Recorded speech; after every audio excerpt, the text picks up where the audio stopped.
और खरीद फरोख्त के आरोपों के बीच कल राज्यसभा की कई सीटों के लिए चुनाव होंगे। ये चुनाव मध्य प्रदेश, कर्नाटक, केरल के साथ साथ उत्तर प्रदेश की खाली हुई सीटों के लिए भी होना है।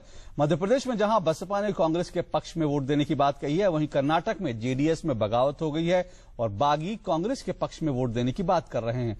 उधर उत्तर प्रदेश में निर्दलीय प्रीति के मैदान में आने से कपिल सिब्बल का चुनाव फिलहाल फंस गया है। राज्यसभा सीटों की 57 सीटों के लिए हो रहे चुनाव में 6 राज्यों में मतदान की नौबत आ गई है, जिसको लेकर पार्टियां अपने अपने गुणा भाग में लग गई हैं।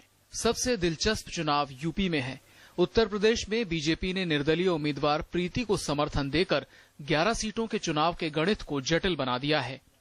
इसमें सबसे ज्यादा प्रभावित होने वाले हैं कांग्रेस नेता कपिल सिब्बल, जो मायावती की बीएसपी और अजीत सिंह की आरएलडी के भरोसे हैं। हालांकि मायावती ने अब तक पत्ते नहीं खोले हैं। राज्य में समाजवादी पार्टी के 7, बीएसपी के 2, बीजेपी का 1 और कांग्रेस का 1 उम्मीदवार है। निर्दलीय उम्मीदवार प्रीति महापात्रा को बीजेपी का समर्थन है। वहीं मध्य प्रदेश से राज्यसभा की 3 सीटों के लिए शनिवार को मतदान होना है। इनमें से 2 बीजेपी और 1 कांग्रेस की सीट है। लेकिन इस बार निर्दलीय प्रत्याशी विनोद गोटिया के चुनावी मैदान में उतरने के बाद चुनाव दिलचस्प हो गया है। निर्दलीय प्रत्याशी का सीधा मुकाबला कांग्रेस के प्रत्याशी विवेक तनखा से है। कांग्रेस अपने सभी विधायकों के अलावा बहुजन समाज पार्टी के 4 विधायकों के समर्थन से जीत का दावा कर रही है। हालांकि बीजेपी विनोद गोटिया की जीत का दावा कर रही है। इस बार निर्दलीय प्रत्याशी के आने से चुनाव दिलचस्प हो गया है। वैसे तो बसपा ने अपने 4 विधायकों को कांग्रेस के पक्ष में वोट करने के लिए व्हिप जारी किया है। ऐसे में कांग्रेस प्रत्याशी विवेक तनखा की राह आसान नजर आ रही है। बात कर्नाटक की करें तो चुनाव आयोग ने राज्यसभा चुनाव टालने या रद्द करने से इनकार कर दिया है। यहां कांग्रेस ने अपने 3 उम्मीदवारों को खड़ा करके 4 सीटों पर मतदान को जरूरी कर दिया है।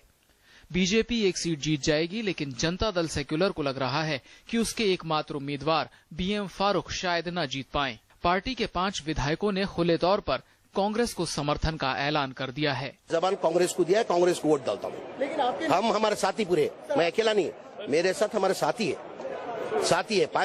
5 करके डिक्लेयर किए। वहीं उत्तराखंड में कांग्रेस के प्रदीप टम्टा का निर्दलीय उम्मीदवारों से सामना होगा। अब सब कुछ इस पर निर्भर होगा कि मायावती उत्तराखंड में किसका समर्थन करेंगी। कांग्रेस के आला नेता चुनाव से पहले उत्तराखंड पहुंच गए हैं। वहीं झारखंड और हरियाणा में भी मतदान होगा। राज्यसभा चुनावों में कई केंद्रीय मंत्री बिना चुनाव के भी निर्वाचित हुए हैं।